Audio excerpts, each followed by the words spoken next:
Saviez-vous que traire et tirer ont la même étymologie? Le latin rendait l'idée de traire une vache par le verbe mulgere. Il existe en latin une expression très drôle, traire des boucs, mulgere ircos, ce qui signifie tenter l'impossible ou accomplir un acte absurde. Ce mot devait donner en français, en langue d'oïl, moudre. Il est attesté anciennement et il survit encore dans les patois.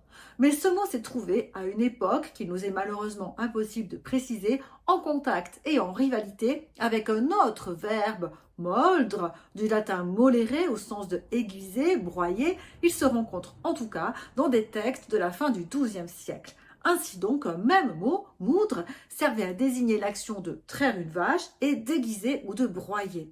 Pareille confusion était intolérable. La langue a remédié à cet inconvénient en faisant appel à d'autres mots ou expressions pour rendre l'idée de traire une vache. Et le sens nouveau de moudre, commun à la langue des villes et à la langue des campagnes, devait triompher du sens ancien. Cette idée de traire la vache a été alors rendue précisément par traire du latin traere, qui a le sens de tirer, c'est-à-dire tirer le lait du pied de la vache. Traire, au sens de tirer, apparaît dans le lexique du Moyen-Âge. On le rencontre notamment dans le roman de Renard, mais il a disparu du sens courant de la langue à partir du moment où il s'est spécialisé dans le sens de traire une vache qu'on lui a substitué.